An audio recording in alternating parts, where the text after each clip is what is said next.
Okay, so a couple things to keep in mind when it comes to Cantonese tones and Cantonese romanization as well, that I think is important.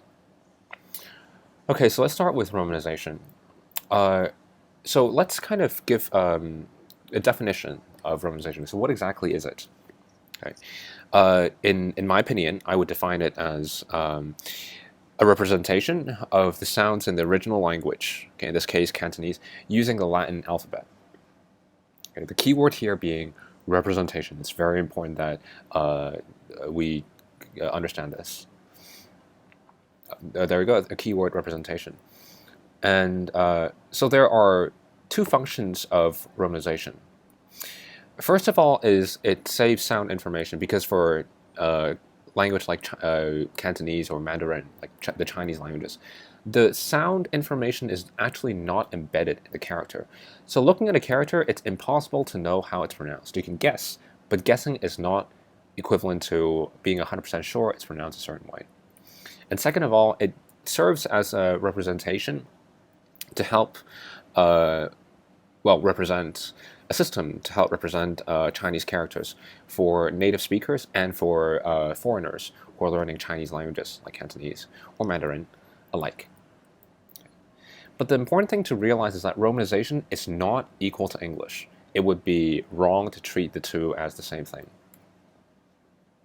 For example, you see this, F-A-N. Okay, again, we're talking about this in the context of the Yutping romanization system for Cantonese. So, is that the pronunciation for it? You know, fan, say, and then you just add in tone, right? Well, the fact of the matter is that it's not. F-A-N is a representation, and it's actually closer to fun with the first tone, as an example. So it's important to keep that in mind. Tones. Okay. The important thing I think that people should realize is that tones are relative. They're relative to the person who is pronouncing them.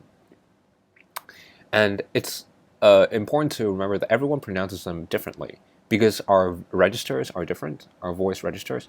Like the most obvious difference would be between males and females. Okay, you cannot. Male speakers don't speak like females, nor vice versa, simply because our voice registers, once again, are different. So tones, in other words, they just need to be correct relative to each other. And I think this is more evident, it's more obvious in the music tone video. And all you need to do is to figure out your tones relative to your range in terms of the pitch of your voice pitch range, I guess you can call that.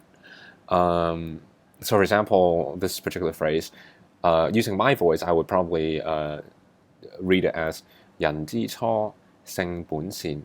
But you can probably raise that pitch a little bit as well, and you can say something like 人之初性本善, or you can go even lower and say 人之初性本善.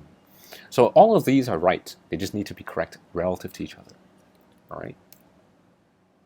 Okay, that's it for this video. And as usual, questions and comments are always welcome. Please leave them below if you have any.